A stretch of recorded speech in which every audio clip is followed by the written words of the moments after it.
Selamat hari Minggu. Pada hari Minggu yang cerah ini kita mau sama-sama memuji dan menyembah Tuhan. Kita mau bangkit berdiri. Kita mengatakan Yesus kau sungguh baik. Maka itu kami mau memuji-Mu, kami mau selalu memuji-Mu. Haleluya.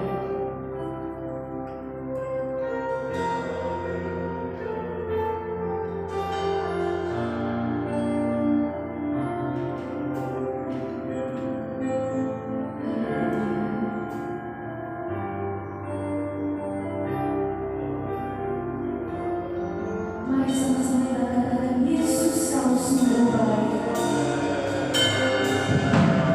Yesus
kekuatannya daripada Tuhan.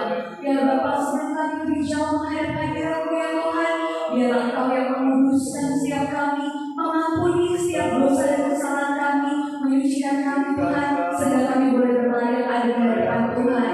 Ya Bapa, biarlah Tuhan di pagi hari ini Tuhan, kami boleh memuji-muji Engkau, kami boleh bernyanyi Tuhan dari hati kami Tuhan, untuk meninggikan nama Tuhan, karena kami tahu Engkau ada di atas setiap pujian kami Tuhan, Kau yang bertambah di atas setiap pujian kami.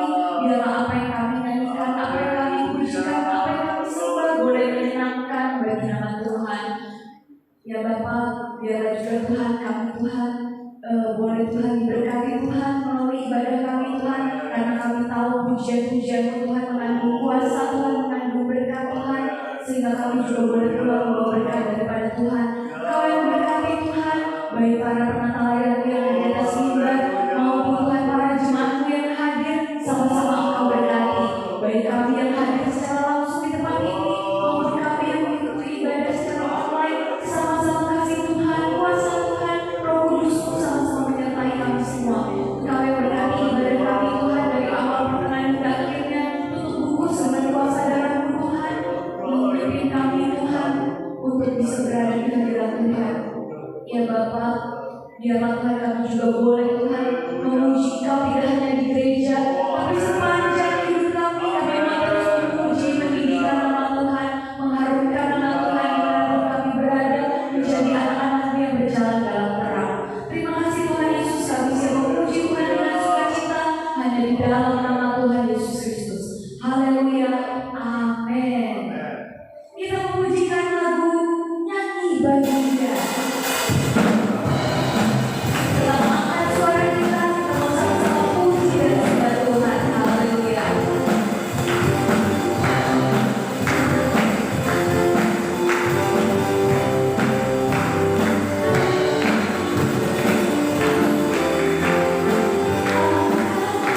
Saya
bagi jemaat yang ingin bersaksi menyaksikan cinta kasih Tuhan, kita mau menyanyikan tentang Dia.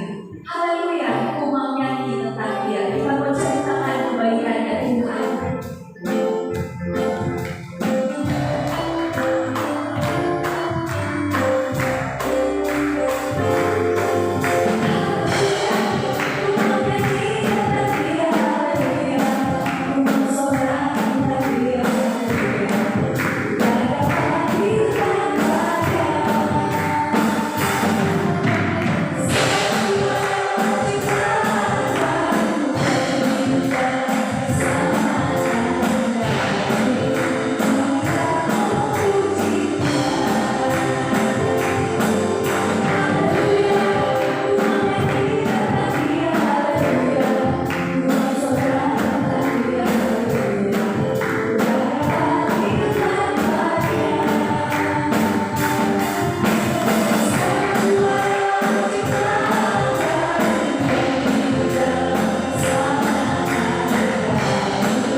Ada yang mau kesaksian di pagi hari ini? Saat kami buka ruang kesaksian, kalau ada yang mau kesaksian. Kalau tidak ada, kita akan masuk untuk firman Tuhan. Kita mau tetap nyanyi dan bersorak bagi Tuhan.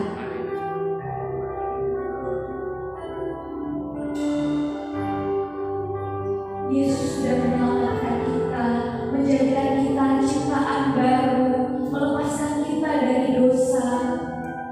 Sudah selayaknya kita terus memuji dan menyembah Tuhan. Haleluya.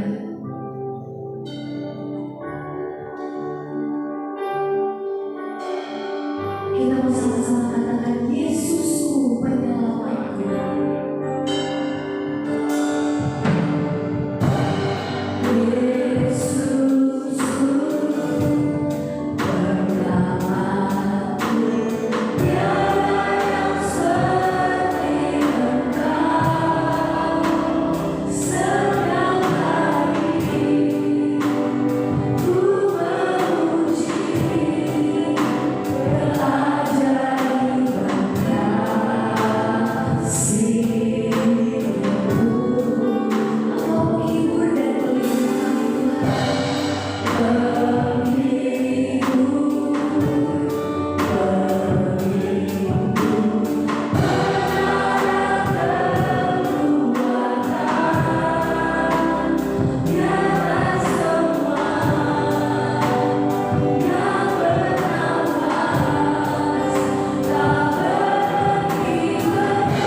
kami ada dalam memuji menyembah-Mu, kami ada di hadirat-Mu.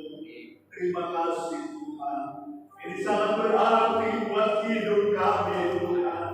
Sebab tanpa Engkau kami akan terhilang dan binasa. Hanya di dalam Engkau Yesus Tuhan kami selamat, kami terpelihara dalam iman dan dalam kehidupan kami sehari-hari. Nyanyian pujian kami naikkan kepada-Mu. Bukan saja kami sebagai manusia, tapi alam ciptaan-Mu Tuhan.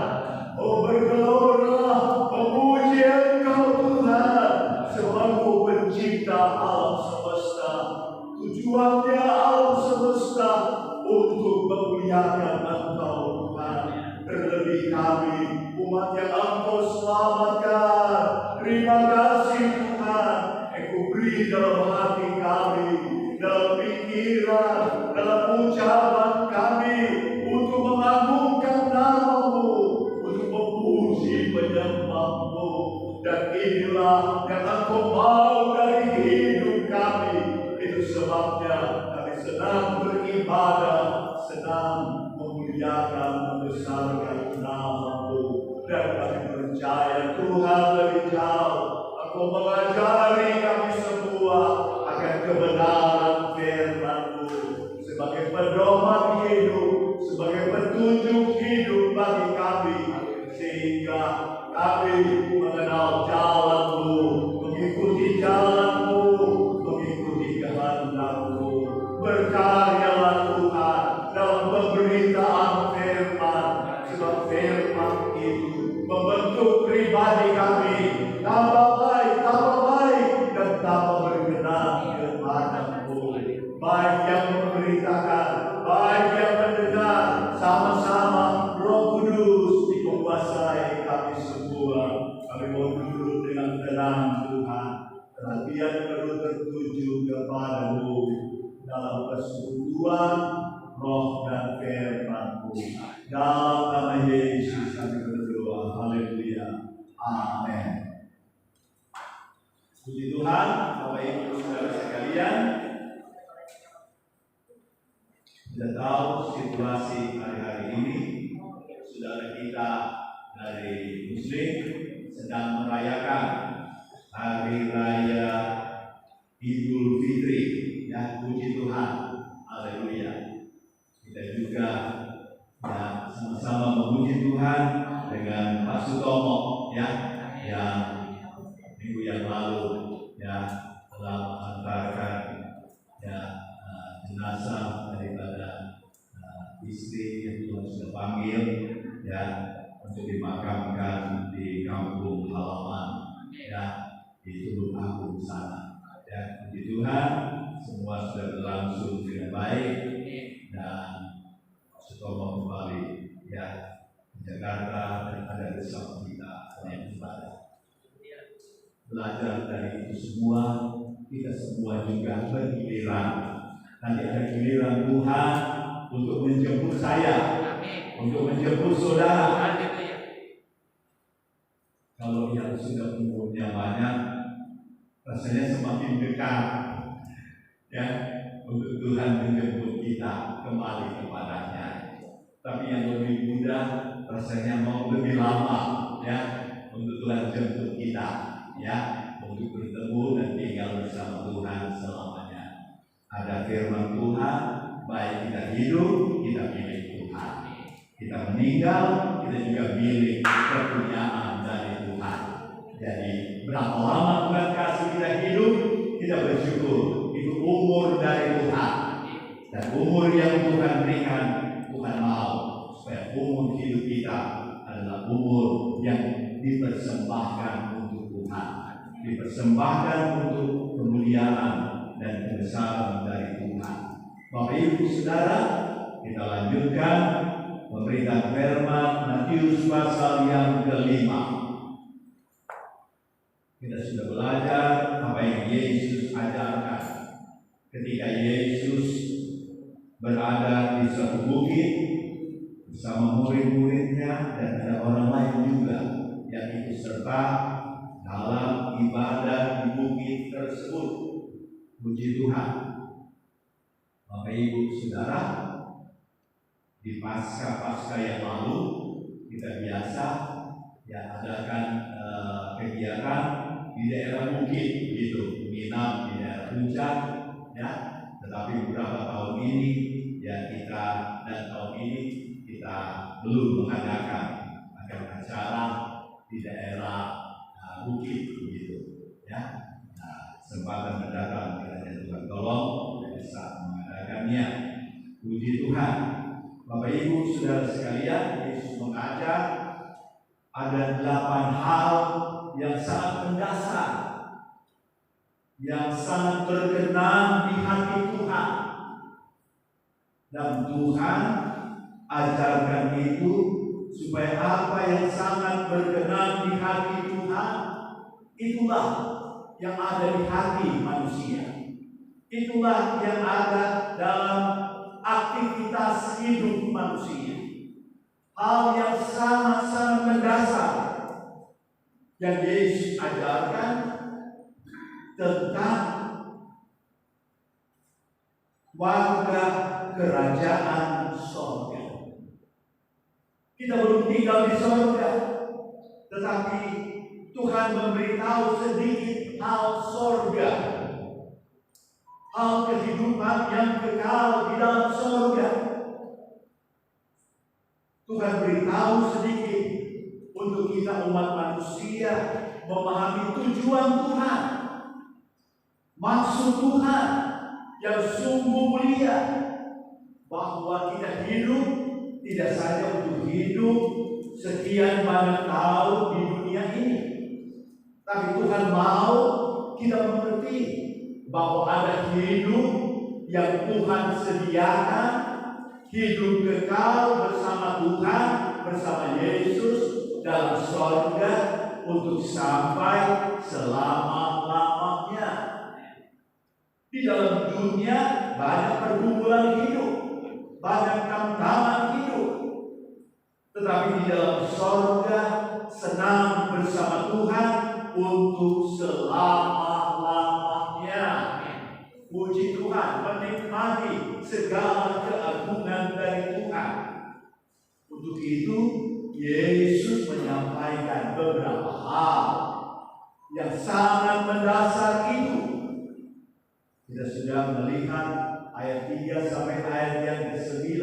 Yesus mengajarkan berbahagia orang yang miskin di hadapan Allah, karena mereka lah yang mempunyai kerajaan sorga. Miskin di sini artinya sangat membutuhkan Tuhan, perlu Tuhan dalam hidup ini. Keperluan akan Tuhan dan Tuhan berkenan, itulah mereka akan memiliki kerajaan sorga. Yang kedua, berbahagialah orang yang berduka cita, karena mereka akan dihibur. Berduka cita, merasakan sesuatu yang menyesakkan dalam hidup ini, tetapi dia memandang kepada Tuhan dan Tuhan menghiburkan dia. Yang ketiga, berbahagialah, terjemahan lain berkata berbahagia itu diberkatilah, sama maksudnya. Orang yang berbahagia, orang yang menikmati berkat, sesuatu yang baik, yang berharga, yang memuaskan akan kehidupannya. Puji Tuhan. Yang ketiga, berbahagialah orang yang lemah lembut, karena mereka memiliki bumi. Ya. Yang lemah lembut, mereka yang senang menyambut, ya, kesediaan menyambut sesama seperti Yesus. Yang keempat, berbahagialah orang yang lapar dan haus akan kebenaran, karena mereka akan dipuaskan. Puji Tuhan. Terbuka hati sangat perlu akan firman kebenaran dari Tuhan. Yang kelima, berbahagialah orang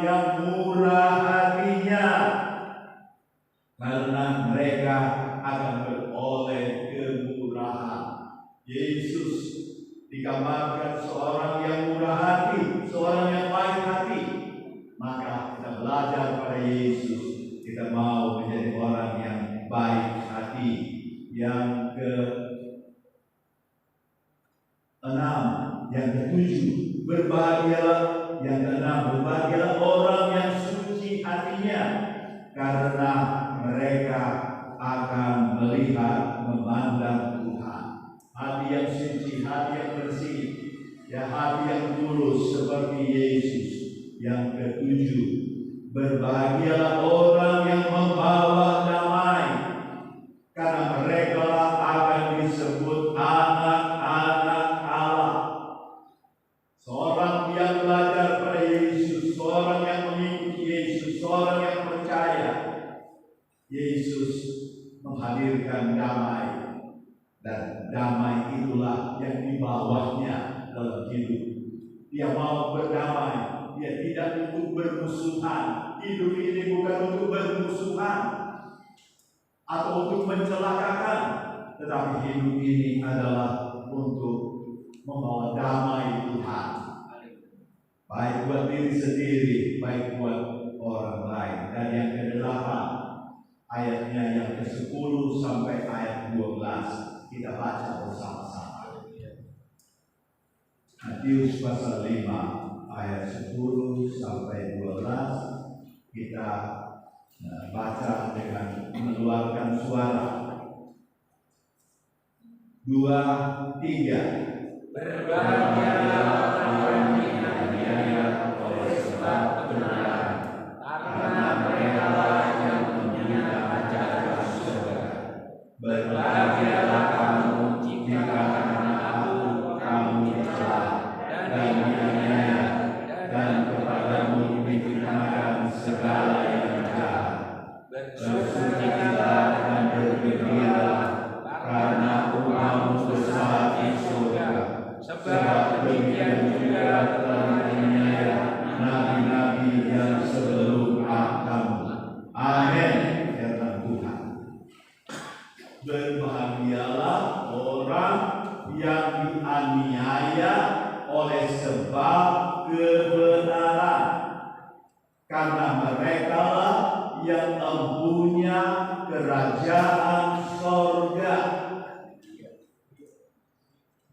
Ada sementara orang berpikir bahwa kehidupan yang dijalani ini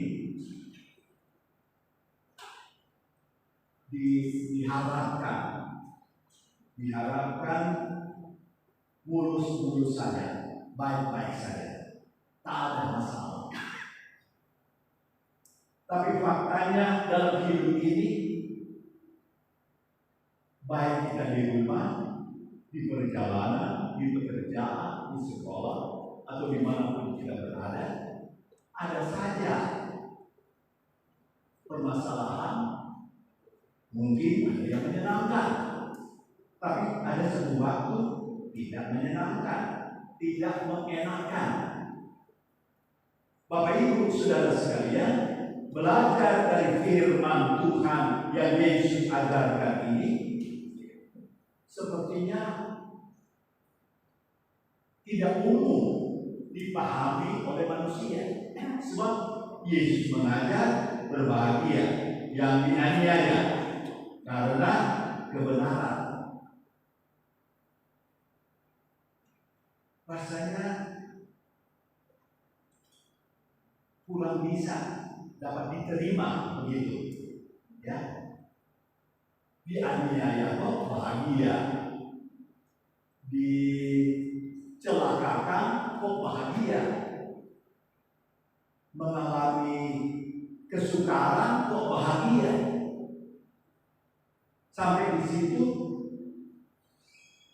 kita atau saya belum cukup jelas.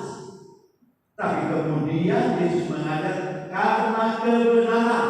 Oh, karena menjalankan kebenaran. Saya ingat, ya mungkin 20 tahun yang lalu lebih, ya masih masih gereja yang lama. Mungkin ada yang ingat Bapak Daniel Wikamta, keluarga muda, ya, kos di GKI. Dia bekerja di salah satu perusahaan di Jalan Sudirman. Kemudian dia ngobrol dengan saya, ada kesempatan ngobrol tentang pekerjaan. Kemudian dia berkata, sekarang dia tidak nyaman bekerja di perusahaan itu, sebab atasannya langsung yang memberi pekerjaan kepadanya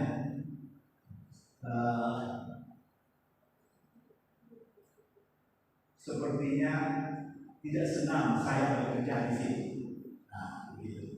Ya, tidak senang saya bekerja di situ, sehingga ini Pak Daniel berpikir, wah, itu saya perlu cari pekerjaan lain. Dia ajak ngobrol saya berkata, jangan pindah, jangan berhenti dulu. Kalau sudah ada pekerjaan, ya, yang kemungkinan bisa pindah, tahulah pindah. Tetapi saya berkata kepadanya, ya tetaplah berpikir baik untuk atasan tersebut. Ya, tidak perlu ya memberi tanggapan balik yang saling ya tidak menyenangkan.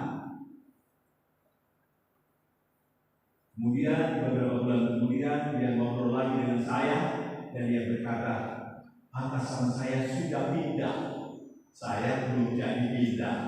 Itu di pekerjaan tersebut. Nah ini Bapak Ibu Saudara sekalian, ada ya pembelajaran berharga bagi dia. Itu dia merasa saya dapat sebut ya sedikit teraniaya sehingga ya mau pindah saja, tetapi puji Tuhan ya dia tetap bekerja dan atasannya itulah yang pindah.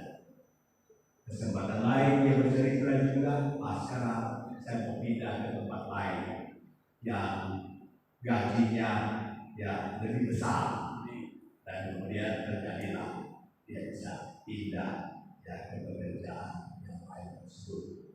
Beberapa waktu kemudian dia pindah ke daerah Tambun, kalau tidak salah, cukup jauh ya. Akhirnya dia tinggal di sana. Puji Tuhan, Bapak Ibu Saudara sekalian, dari sesuatu yang tidak menyenangkan, tidak mengenakan, bahasa di sini teraniaya,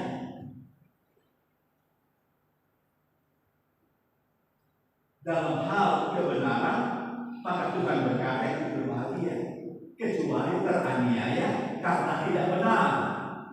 Nah ini teraniaya karena melakukan yang tidak benar, tentu itu bukan berbahagia. Nah gitu ya. Dan Tuhan tolong kita semua. Kita sedang belajar tentang Tuhan, tentang Yesus, tentang firman-Nya. Kita sedang belajar tentang kebenaran dan sedang kita memberi respon yang terbaik yang bisa kita berikan supaya kita ada di dalam hal yang benar. Satu waktu bisa saja sesuatu yang tidak menyenangkan itu bisa datang, bisa terjadi. Sementara ibadah, saya merenungkan ibadah, merenungkan firman Tuhan, kemudian saya ya Tuhan ingatkan, coba lihat, dan ada nyanyian tadi juga ya. Nyanyian tadi terakhir kalau tidak salah ya, samudra bergelora dan seterusnya, tidak lain untuk memuji dan menyembah Tuhan. Maksudnya alam semesta ini Tuhan buat ya, pohon bergerak itu, maka diartikan itu memuliakan Tuhan yang telah menciptakan. Ya, ada angin, ada laut bergelora, itu juga ya menggambarkan tentang memuliakan akan Tuhan. Sebab perlu ada angin yang bertiup, kalau tidak ada angin, maka kita tahu bersama, ya. Kalau tidak ada angin, maka merasa ya sangat gerah dan sebagainya, ya. Tetapi ya Tuhan sudah buat ada angin, itu Tuhan sudah rancang, ya. Angin itu berputar, ya, berhembus, ya. Begitu juga laut bergelora, itu semua Tuhan punya tujuan, ya. Dan itu Tuhan ambil untuk menggambarkan alam semesta memuliakan Tuhan. Terlebih orang yang percaya kepada Tuhan. Terima kasih Tuhan, aku ada hidup sebagai orang percaya, maka hidupku ini aku persembahkan untuk muliakan Tuhan, untuk mengagungkan Tuhan. Puji Tuhan. Bapak Ibu Saudara sekalian, Yesus mengajar di sini, ya. Kemudian saya merenungkan sedikit tadi, tumbuh-tumbuhan itu bertumbuh, menjadi besar, melewati waktu dan melewati berbagai peristiwa dari hadirnya tumbuhnya tumbuhan tersebut. Tumbuhan mengalami panas, tumbuhan mengalami hujan, tumbuhan itu mengalami angin yang bertiup. Tujuannya apa? Supaya tumbuhan itu bisa tumbuh dan kuat. Sederhananya seperti itu, Bapak Ibu Saudara. Kalau tumbuhan tidak mengalami panas, tidak mengalami hujan, tidak mengalami hembusan angin, maka tumbuhan itu tidak dapat tumbuh dengan kuat. Puji Tuhan. Angin, hujan, panas itu bisa digambarkan dengan tumbuhan itu teraniaya. Tetapi karena tumbuhan itu diciptakan untuk hidup, tumbuh dan kuat, maka dia perlu melewati itu semua. Puji Tuhan. Bapak Ibu Saudara sekalian, berbagai contoh di dunia ini kita bisa ambil pelajaran. Orang yang bekerja juga begitu.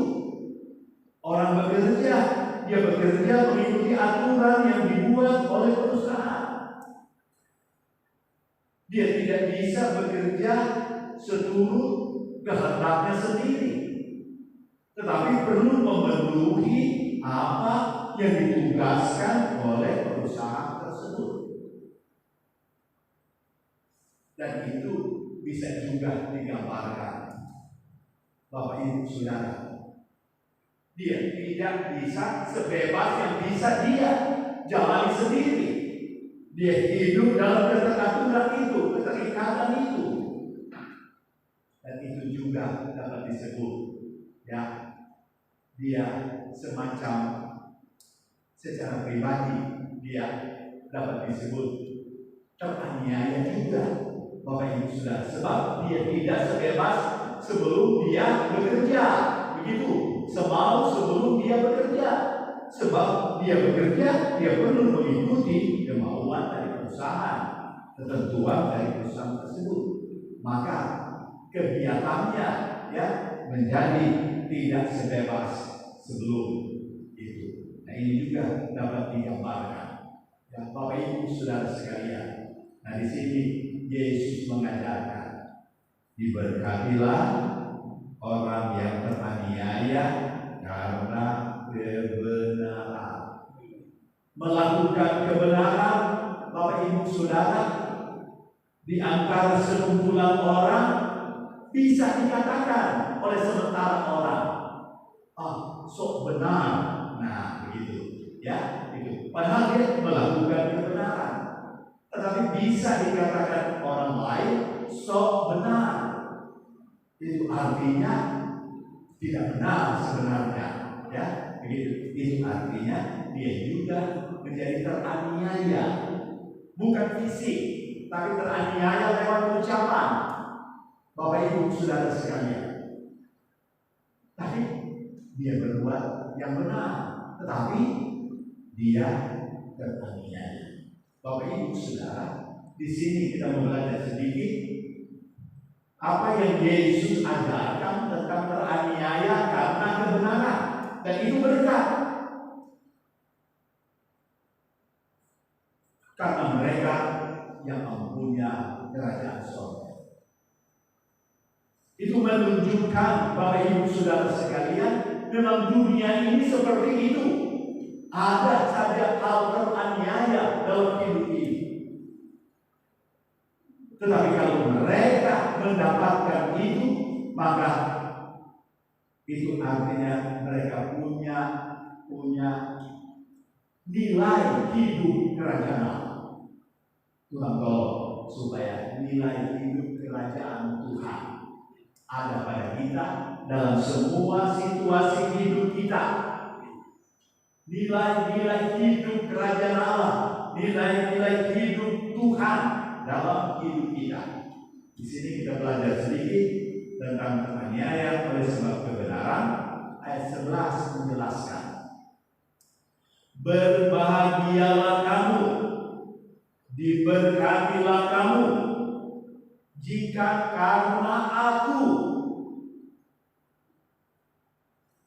karena aku di sini guru besar, karena Yesus, kamu dicela dan dianiaya, dan kepadamu difitnahkan segala yang jahat. Jadi ayat 10 bicara dianiaya oleh sebab kebenaran, maka Yesus mengajarkan lebih jauh. Ayat 11, berbahagia kamu karena aku, karena Yesus. Jadi Bapak Ibu Saudara, bukan berbahagia karena teraniaya, tetapi berbahagia karena Yesus. Berbahagia karena kebenaran. Itulah yang memuaskan hidup ini, yang Tuhan mau ada mengisi dalam hidup kita, bahwa nilai kebenaran. Ayat 11, nilai Kristus, nilai Yesus ada pada kita. Dan nilai Kristus itu dikatakan di sini, kamu dicela, kamu dianiaya, kamu difitnah akan hal yang jahat. Nah ini maksudnya, Bapak Ibu Saudara, teraniaya yaitu mereka dicela atau dihina atau dimaki-maki, ya begitu ya, mendapat makian daripada orang, penghinaan daripada orang, karena kita pegang kebenaran. Maka Yesus tidak bahagia. Kita tidak mau balas ketidakbaikan dengan ketidakbaikan. Bapak Ibu Saudara sekalian, nanti kesempatan lain kita akan belajar tentang hal itu. Bapak Ibu Saudara sekalian, jadi dalam hidup ini kita mau berpegang kepada kebenaran, bisa saja kita mendapat celaan, hinaan, seperti yang saya katakan tadi, sok benar begitu. Padahal sungguh kita mau berpegang kepada hal yang benar. Bapak Ibu Saudara sekalian, dan Yesus mengajar lebih jauh. Kamu yang dicela karena aku, karena kamu mengikut aku, karena engkau mengikuti kebenaran yang aku Yesus ajarkan. Bapak Ibu Saudara sekalian, mendapat celaan, mendapat hinaan. Tuhan tolong kita semua. Mungkin saja hinaan, celaan langsung, atau juga tidak langsung, hanya omong di belakang saja, tidak omong di depan. Sama saja, ngomong di belakang atau ngomong di depan, sama isinya menghina, mencela.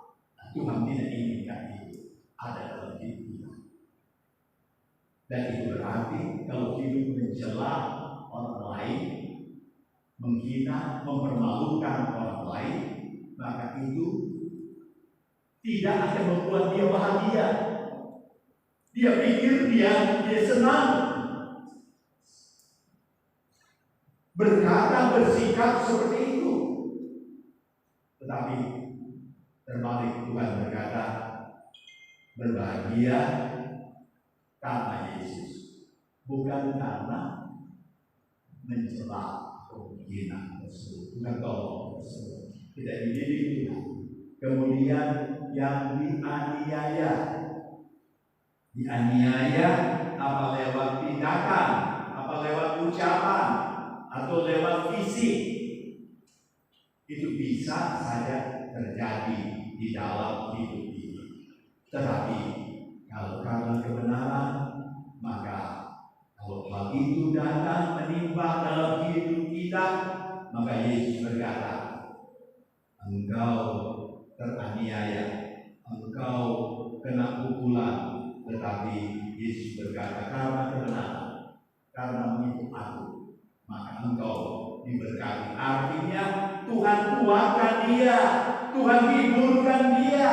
Seharusnya dia tidak menerimanya, bahkan dia akan bersikap menolak dengan keras. Tetapi Bapak Ibu Saudara sekalian, dia mau mengikut Tuhan, mau mengikut kebenaran, mau mengikut firman, maka Tuhan berikan hatinya yang tenang, hatinya yang dalam berkat Tuhan. Puji Tuhan. Kemudian yang ketiga, difitnahkan hal yang jahat. Berpegang pada kebenaran, tapi dikatakan, jahat dia. Nah, Bapak Ibu Saudara sekalian, ya, itu bisa terjadi dalam hidup di dunia ini, Bapak Ibu Saudara. Itulah sebabnya Yesus mengajar, Yesus dari sorga, kemudian mati, dia bangkit, kembali naik ke sorga, maka dia menyampaikan firman hal-hal sorga, bahwa nilai-nilai sorga, nilai-nilai yang terpuji di hadapan Tuhan, terpuji di hadapan dirinya, dan terpuji di hadapan sesama manusia, yang artinya dia ada dalam berkat Tuhan. Puji Tuhan.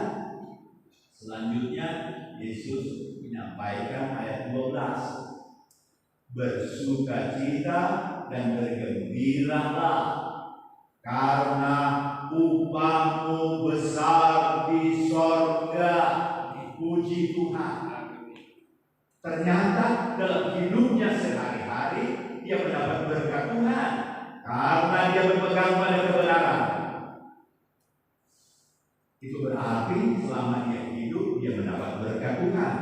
Tetapi pada ujungnya dalam hidup yang dia jalani, kemudian Tuhan panggil dia meninggal, dia pindah dari dunia ke tempatnya Tuhan, ke Firdaus, maka Yesus berkata, bersukacita, bergembiralah, karena upahmu besar di sorga.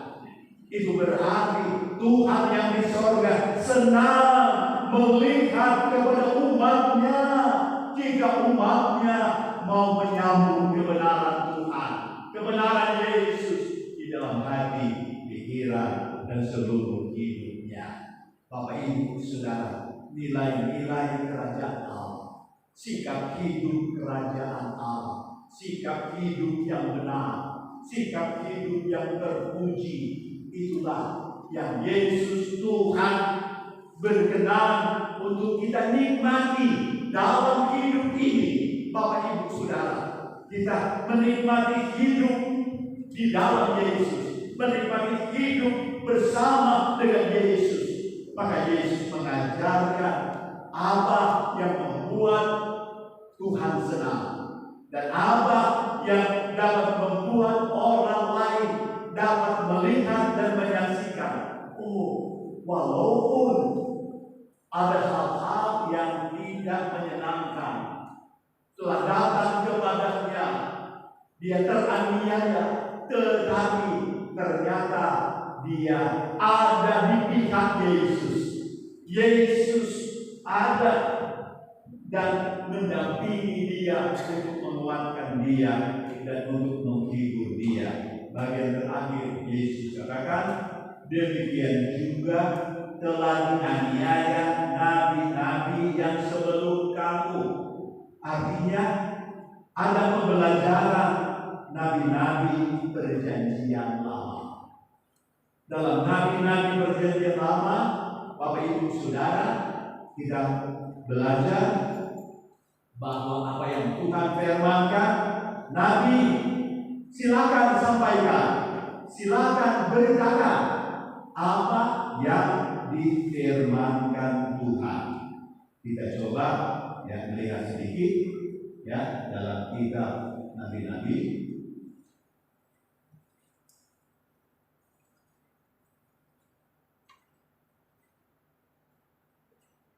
Dalam kitab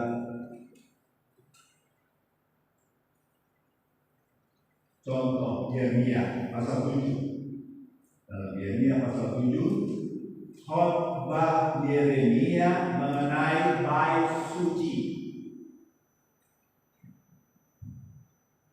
Yeremia 7 ayat 1, firman yang datang kepada Yeremia daripada Tuhan. Bunyinya, berdirilah di pintu gerbang rumah Tuhan, serukanlah di sana firman ini dan katakanlah, dengarlah firman Tuhan, hai sekalian orang Yehuda yang masuk melalui semua pintu gerbang ini untuk sujud menyembah kepada Tuhan. Jadi Tuhan menaruh firman kepada Yeremia untuk Yeremia bunyikan, untuk Yeremia serukan, untuk Yeremia sampaikan. Dengarlah firman Tuhan. Puji Tuhan. Jadi Tuhan menaruh kepada nabi, sampaikan firman kebenaran, apa yang perlu mereka jalani. Hidup mereka dalam sujud menyembah kepada Tuhan. Menjadi orang yang sujud menyembah, menjadi orang yang berbakti, menjadi orang yang mengikut Tuhan. Ayat 3 berkata, beginilah firman Tuhan semesta alam, Allah Israel, perbaikilah tingkah lakumu dan perbuatanmu, maka aku mau diam bersama-sama kamu di tempat ini. Puji Tuhan. Tuhan nyatakan orang yang datang sujud menyembah beribadah kepada Tuhan, maka mereka harus memperbaiki tingkah lakunya, perbuatannya. Maka Tuhan diam bersama mereka di tempat tersebut. Puji Tuhan. Bapak Ibu Saudara sekalian, berpegang kepada hal yang benar, mengikuti Yesus Tuhan, maka Tuhan Yesus diam bersama mereka. Puji Tuhan. Tadi dikatakan teraniaya karena kebenaran. Coba belajar tentang nabi-nabi terdahulu dalam perjanjian lama. Tugas nabi menyerukan kebenaran. Kemudian apa yang terjadi dengan beberapa nabi, kita buka, kita buat tawarikh, kita buat tawarikh, kita Samuel, kita raja-raja, dan kita tawarikh. Kita tawarikh sebelum kitab Esra Nehemia pasal 26. Kita belajar sedikit tentang pekerjaan nabi-nabi, kemudian apa yang mereka terima dalam pekerjaan tersebut. Saya mulai ayat 15 saja. Namun Tuhan Allah nenek moyang mereka, nenek moyang kalau kita baca di atas, kerajaan Yehuda, Yerusalem. Jadi orang-orang Yehuda, orang-orang Yerusalem. Tuhan nyatakan firman-Nya. Namun Tuhan Allah nenek moyang mereka berulang-ulang mengirim pesan melalui utusan-utusannya.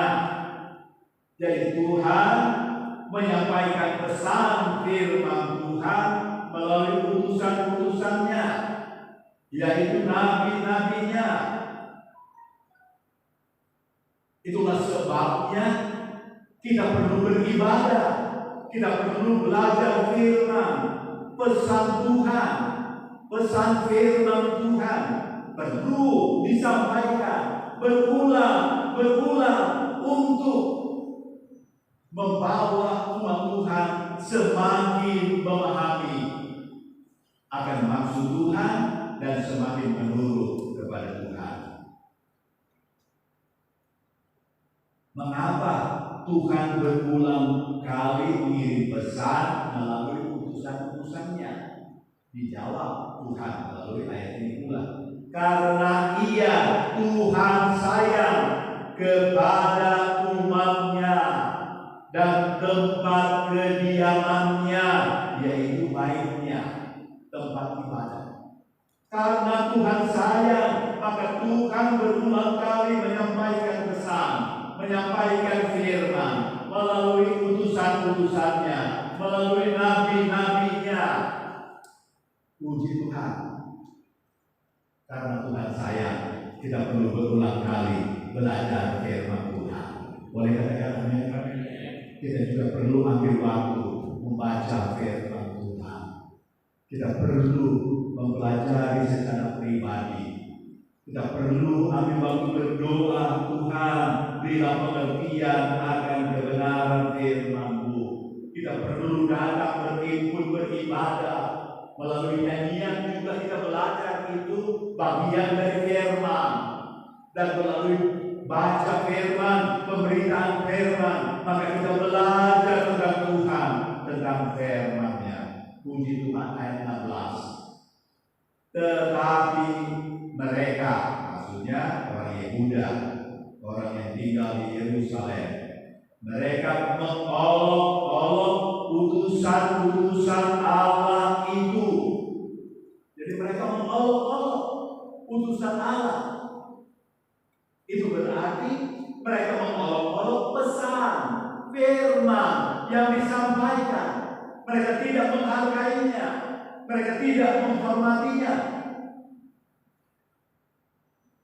Mereka mengolok-olok utusan Allah, menghina segala firman-Nya. Mereka tolak, mereka abaikan firman Tuhan dan mengejek nabi-nabinya. Oleh sebab itu murka Tuhan bangkit terhadap umat-Nya.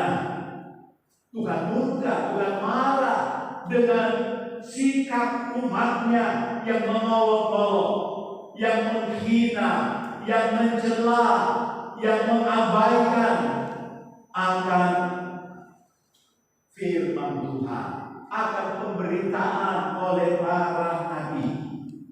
Kalau kita baca selanjutnya, akhirnya orang Yehuda, Yerusalem ditaklukkan oleh kerajaan Nebukadnezar. Sebagian mereka terbunuh dalam perang, sebagian ditawan ke Babilonia, sebagian kecil masih tinggal di Yerusalem. Bapak Ibu Saudara, hancurlah kerajaan Yehuda maksudnya. Bapak Ibu Saudara sekalian, dan kemudian berakhirlah kerajaan tersebut. Bapak Ibu Saudara sekalian, di sini pekerjaan dari nabi-nabi memberitakan firman. Apa yang Tuhan taruh untuk diberitakan sampaikan. Dan Tuhan mau supaya mereka yang belajar firman menerimanya, menyambutnya, menikmatinya, sebab itu berkat buat mereka. Tetapi kalau menolak, apalagi mencela, menghina, mengejek-ejek, maka bukan berkat, tetapi murka dari Tuhan. Itulah menjadi bagian mereka. Bapak Ibu Saudara sekalian, kita tahu kisah tentang Yesus. Sebelum Yesus disalibkan, maka Yesus ditangkap, Yesus diolok-olok, Yesus dihina, Yesus dianiaya, sampai Yesus disalibkan. Dia tidak berbuat salah sedikit pun, tetapi dia dihina, dipersalahkan. Yesus pegang kebenaran, dialah kebenaran, dia mengajarkan kebenaran. Bapak Ibu Saudara sekalian, dia mengalami hinaan yang besar. Tetapi Bapak Ibu Saudara, Tuhan mau supaya lewat itu semua ada berkat bagi umat manusia. Kita membaca 1 Petrus pasalnya yang ketiga. 1 Petrus pasal 3. Satu saudara bisa bantu membacakannya. Mulai ayat 13, 1 Petrus pasal 3.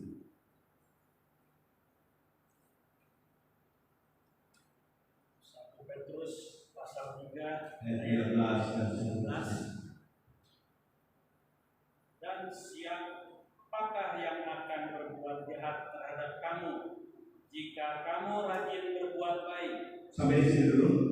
Di sini ada pertanyaan, siapakah yang akan berbuat jahat terhadap kamu jika kamu rajin berbuat baik?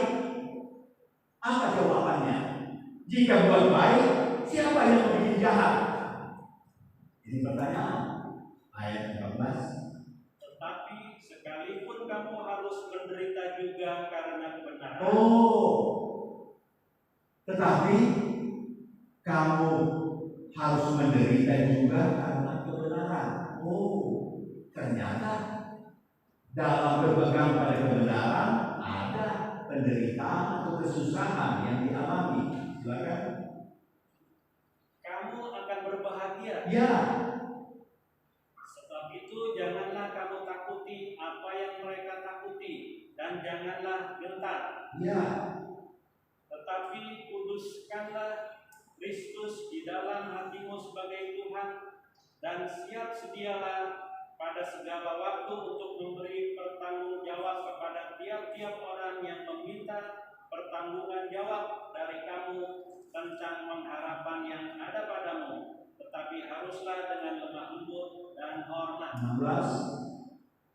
dan dengan hati nurani yang murni, supaya mereka yang memfitnah kamu karena hidupmu yang saleh dalam Kristus menjadi malu karena fitnahan mereka itu. 17. Sebab lebih baik menderita karena berbuat baik, jika hal itu dikehendaki Allah, daripada menderita karena berbuat jahat. Terima kasih. Lebih baik menderita karena berbuat baik, di atas karena kebenaran, jika hal itu dikehendaki Allah. Artinya, Bapak Ibu Saudara, dalam kita berpegang pada kebenaran, belajar hidup benar, belajar melakukan apa yang baik yang Tuhan mau kita jalankan, maka bisa terjadi ada penderitaan kesulitan atau kesusahan. Tapi dikatakan di sini yaitu jika hal itu dikehendaki Allah. Itu berarti ada satu waktu kita berpegang kepada kebenaran dan ada orang mengakui itu. Ya betul, ya baik itu adanya. Tapi satu waktu Allah kehendaki atau Allah izinkan dalam hidup kita. Kita berpegang pada kebenaran, tapi ada sementara orang memfitnah, mengejek dan sebagainya. Bapak Ibu, saudara sekalian, Tuhan tolong kita semua daripada menderita karena berbuat jahat. Tuhan tolong kita semua. Kalau karena kebenaran dan sesuai kehendak Allah, maka hinaan, ejekan, fitnahan dapat saja datang. Tetapi kalau Tuhan tidak kehendaki itu ada, maka itu tidak akan ada. Tapi kalau Tuhan kehendaki, artinya Tuhan mau itu perlu untuk pembentukan kerohanian kita. Maka Tuhan belajar dari perjanjian lama. Tuhan bersama mereka. Tuhan ada di pihak mereka. Puji Tuhan. Tetapi janganlah kita mengalami derita, aniaya karena berbuat jahat. Bapak Ibu Saudara tidak apa-apa menyinggung sedikit. Karena kita melihat di TV beberapa waktu yang lalu ini, heboh besar di TV. Bagaimana ada petinggi dari satu institusi, Bapak Ibu Saudara, yang melakukan yang jahat.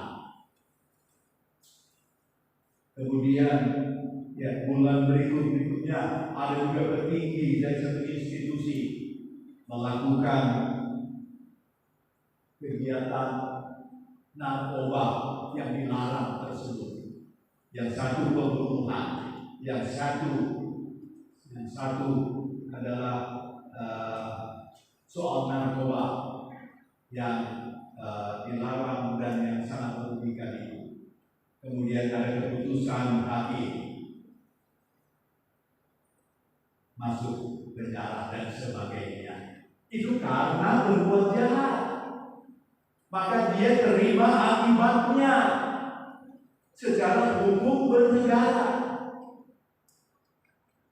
Terlebih hukum dari Tuhan. Manusia dipenjara mungkin seumur hidup karena berbuat jahat atau berbuat menentang undang-undang negara. Tetapi kalau manusia mengejek, memfitnah, menolak akan kebenaran Tuhan, maka akibatnya, Bapak Ibu Saudara, kita belajar dalam Alkitab bahwa penghukuman dan kebinasaan buat selama-lamanya. Di dalam dunia bisa dikatakan hukuman seumur hidup, berat. Tetapi menolak Tuhan, menolak firman-Nya, maka Bapak Ibu Saudara,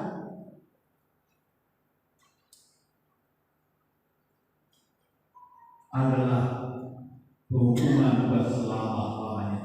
Tuhan tidak inginkan manusia mengalami itu. Tuhan mau supaya sejak hidup, selama hidup yang Tuhan berikan, peganglah kebenaran. Ikutlah Yesus, belajarlah firman-Nya. Kita mungkin jatuh bangun, satu waktu kita benar, tapi satu waktu kita salah. Secepatnya kita kembali kepada Tuhan. Tuhan, ampunilah saya, Tuhan. Sebagaimana saya mengampuni orang yang bersalah kepada saya. Itu Yesus mengajar berdoa seperti itu. Kalau kita minta ampun, kita tidak mengampuni orang lain, maka kita juga tidak akan mendapat pengampunan dari Tuhan. Tuhan tersebut. Tuhan tolong kita semua. Bapak Ibu Saudara, kita belajar firman Tuhan. Kalau karena berbuat baik, ada kesusahan, ada penderitaan, ada hinaan, ya. Hal itu Tuhan kehendaki seperti pohon tadi saya gambarkan, tumbuh menjadi kuat, ya, menjadi besar pohon itu kena sinar matahari, kena hujan, kena angin, tapi dia tetap tumbuh dan menjadi besar. Tuhan tolong biar rohani kita, keimanan kita tumbuh menjadi besar dan kuat. Sekali percaya Yesus, tetap percaya. Sekali Yesus, tetap ikut Yesus sampai selama-lamanya. Tuhan tolong kita. Terpuji Tuhan. Kita berdoa, kita minta Tuhan, peganglah hidupku setiap hari. Kita bangkit berdiri bersama-sama. Haleluya. Peganglah tanganku, Roh Kudus. Haleluya. Roh Kudus, pimpinlah saya. Pimpinlah kami semua. Pimpinlah keluarga kami. Pimpinlah saya sebagai suami. Pimpinlah saya sebagai istri. Pimpinlah saya sebagai anak muda. Sampai kepada anak-anak yang kecil. Puji Tuhan. Haleluya. Haleluya. Peganglah tanganku, ya Roh Kudus. Haleluya. Puji Tuhan.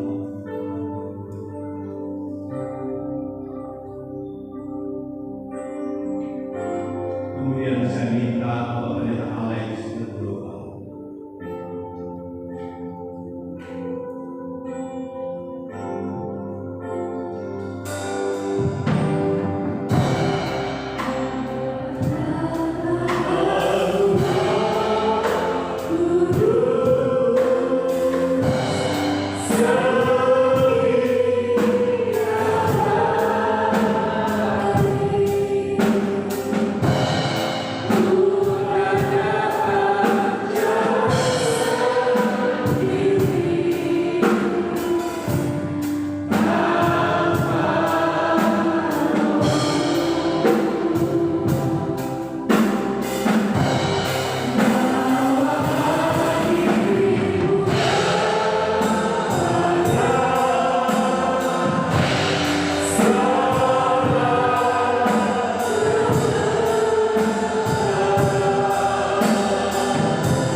Bapa kami yang berada di dalam kerajaan surga.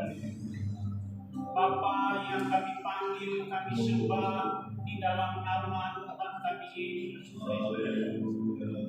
Pada siang hari ini ya Tuhan, kami berterima kasih banyak kepada-Mu, di mana Engkau telah memakai Bapak Gembala menyampaikan kebenaran firman Allah, dan kami yang mendengar mendapat kekuatan yang baru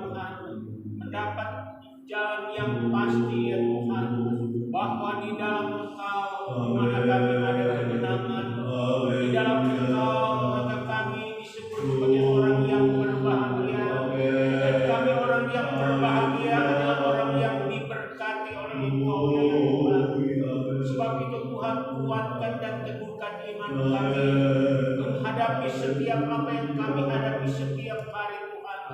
Secara manusia kami tidak sanggup Tuhan, tapi dengan Engkau Tuhan kami bisa menghadapi Tuhan. Sebab dengan kekuatan Roh Kudus kami kuat ya Tuhan. Terima kasih banyak Tuhan, terima kasih. Terima kasih banyak Tuhan. Firman yang kami dengar biar itu tertanam, bertumbuh dan berbuah dalam kehidupan kami hari demi hari Tuhan. Terima kasih Tuhan. Dalam nama Yesus Kristus Tuhan Juru Selamat kami sudah berdoa dan kami sudah mendengar kebenaran firman Allah. Haleluya. Amin. Puji Tuhan, Tuhan Yesus memberkati kita semua. Haleluya.